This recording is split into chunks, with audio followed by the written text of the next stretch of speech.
Assalamualaikum warahmatullahi wabarakatuh. Suatu hari, Abu Nawas terlihat murung.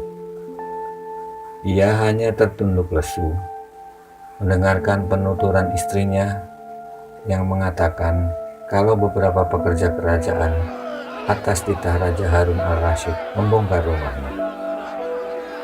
Raja berdalih bahwa itu dilakukan karena bermimpi kalau di bawah rumahnya terpendam emas dan permata yang tidak ternilai harganya.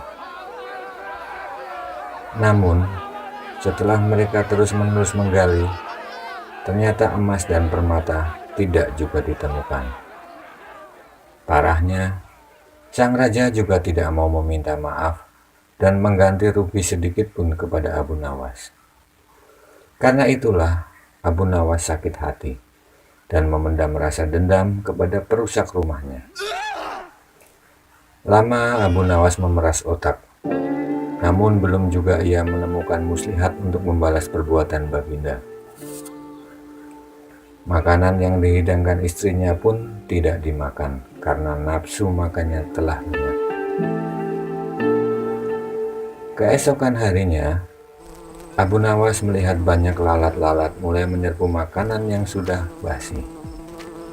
Begitu melihat lalat-lalat itu berterbangan, Abu Nawas tiba-tiba saja tertawa yang seolah mendapatkan ide. "Tolong ambilkan kain penutup untuk makananku dan sebatang besi," kata Abu Nawas kepada istrinya. Dengan wajah berseri-seri, Abu Nawas berangkat menuju istana. Setibanya di istana, Abu Nawas membungkuk, memberi hormat kepada Raja Harun. Raja Harun pun terkejut atas kedatangan Abu Nawas di hadapan para menterinya.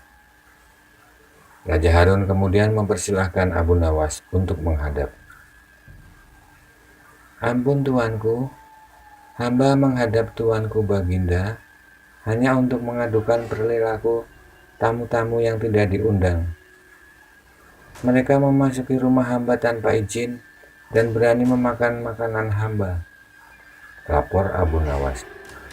"Siapakah tamu-tamu tidak diundang itu, wahai Abu Nawas?" ujar Baginda dengan bijaksana. "Lalat-lalat ini, tuanku," kata Abu Nawas sambil membuka penutup piringnya. "Kepada siapa lagi kalau bukan kepada paduka junjungan hamba mengadukan perlakuan yang tidak adil ini," ujar Abu Nawas sekali lagi. "Lalu, keadilan yang bagaimana yang engkau inginkan dariku?" tanya Raja Harun al-Rasyid penasaran. "Hamba hanya menginginkan izin tertulis dari Baginda sendiri agar hamba bisa dengan leluasa menghukum lalat-lalat yang nakal itu," kata Abu Nawas memulai muslihatnya. Akhirnya, Raja Harun dengan terpaksa membuat surat izin yang isinya memperkenankan Abu Nawas memukul lalat-lalat itu dimanapun mereka hinggap. Setelah mendapat izin tertulis itu, Abu Nawas mulai mengusir lalat-lalat di piringnya hingga mereka terbang dan hinggap di sana-sini. Dengan menggunakan tongkat besi yang dibawa dari rumah, Abu Nawas mengejar dan memukuli lalat-lalat tersebut. Ketika hinggap di kaca, Abu Nawas dengan tenang dan leluasa memukul kaca itu hingga pecah. Kemudian, vas bunganan indah milik sang raja pun terkena pukulan dan pecah berantakan. Akhirnya, hanya dalam beberapa menit, seluruh perabotan istana hancur berkeping-keping. Raja Harun pun tidak bisa berbuat apa-apa kecuali menyadari kekeliruannya yang telah dilakukan terhadap Abu Nawas dan keluarganya. Setelah merasa puas, Abu Nawas mohon diri. Barang-barang kesayangan Raja Harun banyak yang hancur. Bukan cuma itu saja, Raja juga menanggung rasa malu. Kini dia sadar betapa kelirunya telah berbuat semena-mena kepada Abu Nawas.